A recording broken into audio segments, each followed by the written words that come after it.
प्रवाशाला भेटणारे सह्याद्रीचे अभेद्य कडे आणि त्यावर शेकडो वर्ष ऊन वारा पाऊस झेलून ताठ मानेने उभे असलेले गगनचुंबी गडकिल्ले. एखाद्या ऐतिहासिक वास्तूसमोर उभं राहिलं ना की त्या भव्यतेची जाणीव आपल्याला नक्कीच होते. आजच्या या सादरीकरणात आपण फक्त दगडांच्या भिंतीमागील इतिहास नाही तर त्यामागील एका अतिशय गुंतागुंतीच्या आणि तितक्याच धक्कादायक सत्याचा उलगडा करणार आहोत. चला तर मग थेट या ऐतिहासिक प्रवासात सामील होऊया आणि कागदोपत्री पुराव्यांच्या आधारे एका महान वास्तुविशारदाची रंजक कहाणी समजून घेऊया. जेव्हा आपण या उत्तुंग बुरुजांकडे पाहतो ना तेव्हा साहजिकच एक प्रश्न मनात उभा राहतो. म्हणजे विचार करा, आजच्या काळात आपल्याकडे अवाढव्य क्रेन्स, JCB आणि सिमेंट कॉन्क्रीट अगदी सहज उपलब्ध आहे. पण 350 वर्षांपूर्वी तेव्हा यापैकी कोणतंच तंत्रज्ञान अस्तित्वात नव्हतं. मग सह्याद्रीच्या त्या दुर्गम छाताडावर हे महाकाय काळेखिन्न दगड कसे नेले गेले असतील आणि ते एकावर एक कसे रचले गेले असतील?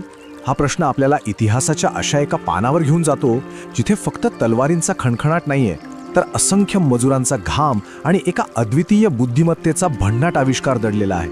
राजधानी रायगडाची वास्तुकला तर खऱ्या अर्थाने थक्क करणारी आहे. रायगडावरील नगारखान्याची रचना पहा. हा ध्वनिशास्त्राचा इतका उत्तम नमुना आहे की तिथे अगदी हळू आवाजात बोललेले शब्दही दूरवर एकदम स्पष्ट ऐकू येतात.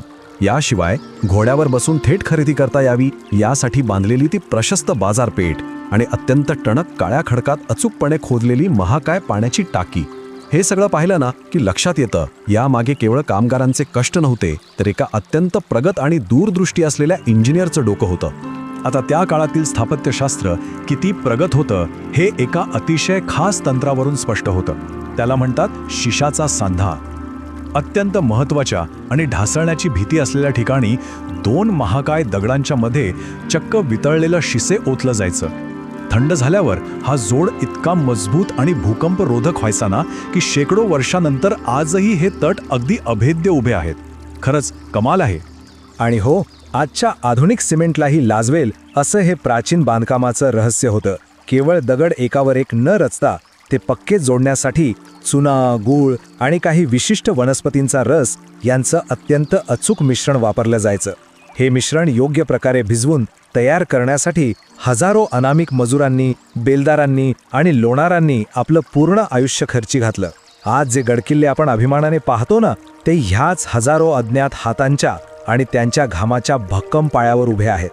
या सर्व अफाट आणि भव्य नियोजनामागे जो मुख्य सूत्रधार होता त्यांना आपण खऱ्या अर्थाने स्वराज्याचे विश्वकर्मा म्हणू शकतो आणि ते म्हणजे हिरोजी इंदुलकर. आता ऐतिहासिक कागदपत्रांमध्ये त्यांचा प्रवास कसा उलगडतो ते पाहूया. 1664च्या आसपास अत्यंत विस्तीर्ण अशा सिंधुदुर्ग या जलदुर्गाच्या बांधकामाची जबाबदारी त्यांच्यावर होती. पुढे ऑगस्ट 1674च्या एका अधिकृत पत्रानुसार ते रायगडावरील बांधकामांचे सुभेदार म्हणजेच प्रमुख अधिकारी होते. याच काळात रायगडावर त्यांनी उभारलेल्या राजवाडे आणि जगदीश्वर मंदिराच्या ठिकाणी त्यांच्या नावाचे 2 ऐतिहासिक शिलालेख कोरले गेले. हे सगळे अस्सल पुरावे स्वराज्यातील त्यांच्या अफाट योगदानाची अगदी भक्कम साक्ष देतात. पण इथेच एक मोठा ट्विस्ट येतो. जेव्हा आपण या महान वास्तुविशारदाबद्दल बोलतो तेव्हा लोककथा विरुद्ध ऐतिहासिक कागदपत्रे असा एक मोठा संघर्ष पाहायला मिळतो. आपण अनेकदा असं ऐकतो की गडाचं काम करताना राज्याचा निधी संपला आणि मग हिरोजींनी चक्क स्वतःची संपत्ती विकली किंवा सावकारांना लाकडी काड्या देऊन कर्जाऊ पैसे उभे केले. ऐकायला ही कथा खरंच खूप रोमांचक वाटते. पण सत्य सांगू, तत्कालीन बखरी किंवा पत्रांमध्ये याबद्दल काडी मात्रही पुरावा नाहीये. ऐतिहासिकदृष्ट्या पाहिलं तर ही पूर्णपणे नंतरच्या काळात रचली गेलेली एक भावनिक दंतकथा आहे. तशीच आणखी एक अतिशय प्रसिद्ध आणि डोळ्यात पाणी आणणारी कथा म्हणजे बक्षिसाची कथा. असं सांगितलं जातं की काम पूर्ण झाल्यावर राजांच्या पायाची धूळ मस्तकावर पडावी म्हणून हिरोजींनी संपत्ती नाकारून फक्त जगदीश्वर मंदिराच्या पायरीवर स्वतःचे नाव कोरण्याची मागणी केली. श्रद्धा आणि निष्ठेचं हे एक उत्तम उदाहरण वाटत असलं तरी वास्तवात ही कथा ही सर्वस्वी काल्पनिक आहे. तत्कालीन इतिहासाच्या पानांवर अशी कोणतीही नोंद अजिबात आढळत नाही. आता तुम्ही विचार कराल की हे सगळं समजून घेणं इतकं महत्त्वाचं का आहे? कारण पहा, जेव्हा आपण इतिहासाचं असं अवास्तव आणि काल्पनिक सादरीकरण करतो ना तेव्हा त्यामागील खऱ्या माणसांचं कष्ट, त्यांचं सांडलेलं रक्त आणि अहोरात्र केलेला खरा संघर्ष कुठेतरी पूर्णपणे झाकोळला जातो. सोप्या आणि भावनिक कथांमध्ये अडकण्यापेक्षा तत्कालीन खडतर परिस्थितीचा आणि सत्य घटनेचा सन्मान करणं हे केव्हाही अधिक योग्य ठरतं. आणि याच सत्य घटनेच्या शोधात आपण आता एका अशा वळणावर आलो आहोत जे एक अतिशय धक्कादायक ऐतिहासिक सत्य आपल्यासमोर मांडतं. खऱ्या इतिहासात काही अशी पाने असतात जी दंतकथांपेक्षाही अधिक अंधारी आणि गुंतागुंतीची असतात. सप्टेंबर 1675चं हे एक अत्यंत महत्त्वाचं पत्र पहा. एका जमीन आणि पाटीलकीच्या वादात मल्हारजी निगडे यांनी मंडाजी निगडे यांची पाटीलकी हिरोजींना विनाकारण विकली होती. हे प्रकरण जेव्हा महाराजांसमोर गेलं तेव्हा त्यांनी कसलीही भीडभाड न बाळगता अत्यंत स्पष्ट आणि कठोर न्यायनिवाडा केला. त्यांनी आपल्याच मुख्य वास्तुविशारदाला म्हणजेच हिरोजींना ते पैसे परत घ्यायला लावले आणि मूळ मालकाला त्याची पाटीलकी परत मिळवून दिली. शिवरायांचा हा निष्पक्षपाती आणि कठोर न्याय इथे स्पष्टपणे अधोरेखित होतो. पण खरी गूढता इथूनच सुरू होते. 1675च्या या जमीन वादाच्या पत्रानंतर इमारतींचे सुभेदार इतक्या मोठ्या आणि महत्त्वाच्या पदावर असलेल्या हिरोजी इंदुलकर यांचं नाव तत्कालीन प्रशासकीय कागदपत्रांमधून अचानक गायब होतं. अशी अचानक निर्माण झालेली ही पोकळी इतिहासातील एका खूप मोठ्या उलथापारातीकडे बोट दाखवते.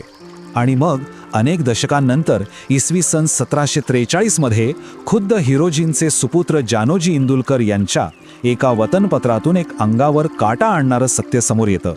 त्यांनी स्वतः लिहून ठेवलं आहे की महाराजांची इतराजी आपले बाप हिरोजी इंदुलकर यावरी होऊन आरे तर्फ परळी येथे मारेले घर सरकारात जप्त झाले. याचा स्पष्ट अर्थ असा की राजांची नाराजी ओढवल्यामुळे साम्राज्याच्या या मुख्य वास्तुशिल्पकाराला चक्क मृत्यूदंड देण्यात आला होता आणि त्यांची सर्व मालमत्ता जप्त करण्यात आली होती. या धक्कादायक घटनेला दुजोरा देणारा आणखी एक भक्कम पुरावा 1687च्या नारायणपूर येथील नोंदणींमध्ये मिळतो.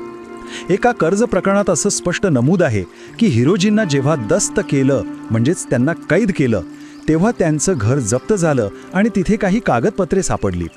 त्यात त्यांनी एका व्यक्तीला 155 होन इतकं कर्ज दिलं होतं अशी नोंद आहे. हा आर्थिक पुरावा हिरोजींच्या अटकेच्या घटनेवर थेट प्रकाश टाकतो. या सर्व पुराव्यांवरून हा घटनाक्रम अगदी स्पष्ट होतो. पहा, 1675 नंतर त्यांचा प्रशासकीय उल्लेख संपतो. 1679 ते 1680च्या दरम्यान त्यांना अटक करून त्यांची मालमत्ता जप्त करण्यात येते आणि त्यानंतर परळीजवळच्या आरे गावी त्यांना मृत्यूदंड दिला जातो. कागदपत्रांच्या आधारे उभी राहणारी ही एक अत्यंत निर्विवाद पण कठू अशी ऐतिहासिक सत्यघटना आहे. पण या सर्व पुराव्यांसमोर एक प्रश्न आजही अनुत्तरित आहे. स्वराज्याची निर्मिती ज्याने आपल्या कलाकुसरीने सजवली त्या महान शिल्पकाराला इतकी कठोर शिक्षा का देण्यात आली? त्यांनी असा कोणता मोठा गुन्हा केला होता? दुर्दैवाने ऐतिहासिक कागदपत्रांमध्ये त्यांच्या अटकेचा आणि मृत्यूदंडाचा स्पष्ट उल्लेख असला तरी त्यांच्या गुन्ह्याचं स्वरूप कुठेही नमूद केलेलं नाहीये. हे इतिहासातील एक न उलगडलेलं रहस्यच राहिलं आहे. असं असलं तरीही त्यांचा हा वारसा मात्र एक अढळ वारसा आहे. एका शोकांतिकेने त्यांच्या आयुष्याचा शेवट झाला असला तरी त्यांनी उभ्या केलेल्या अवाढव्या कार्याचा विसर पडू देणं योग्य ठरणार नाही. शिवछत्रपतींचा न्याय अतिशय कठोर होता पण तितकाच तो विवेकी होता.